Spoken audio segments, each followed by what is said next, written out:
Representative Hanna.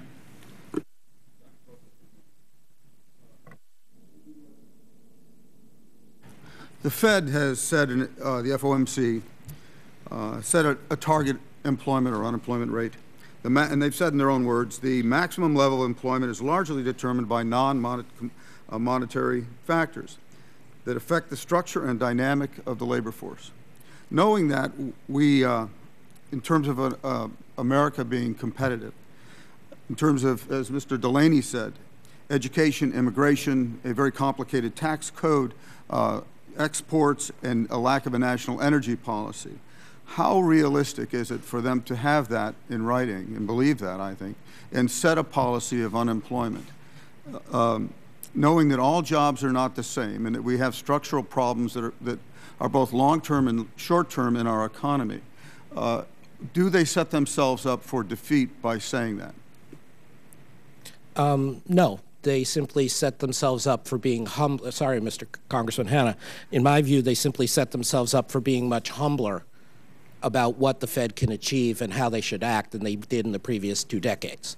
I was very struck in Professor Taylor's remarks about how wonderful these various periods were when the Fed stuck to rules-based monetary policy and how bad things are now, as though the monetary regime was the only thing that determined these wonderful outcomes or these terrible outcomes, or at least was a dominant thing. And as you just read, and as Mr. Delaney said, that's exactly wrong. The Fed basically has some control over credit conditions and over how hot the economy runs versus this limit.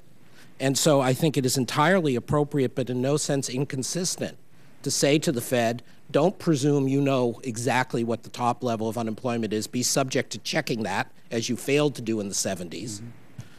But your job is, given whatever Congress decides, given what the elected representatives of the world leave you with, to try to get the most stable growth and the most stable inflation you can, given those conditions. And I see no contradiction, as long as Congress and the media do not expect too much, to the Fed saying, we're creating jobs, we're getting us back to full employment. These may or may not be great jobs. That is for elected officials to decide, not for the Fed. But are they setting themselves up with a wrong premise, a wrong-headed premise? Not at all. I don't think, as you just read, I don't think there's anybody at the Fed, from the chairman on down, who thinks that by trying to get the economy to grow, to recover, is doing anything about the long-term structural issues, except possibly the following, which is, we know, and I think you and I discussed this before the meeting, that when people are out of work for a long time, it sometimes becomes very difficult for them to get back into work. It sometimes becomes very difficult for them to get rehired, whether they're an older worker who gets labeled or a younger worker who fails to get on the ladder. And so there's an excuse or a reason for the Fed, I think it's not an excuse, I think it's a genuine justification, excuse my language, for the Fed to try to keep the economy running as close to full employment as possible under serious conditions, because you don't want that to kick in. Dr. Taylor? I think the Fed now says the long-term normal unemployment rate is 5.6%. I think that's what they've said. And they're trying to, their goal is to keep the fluctuations or the deviations of unemployment from that number as small as possible.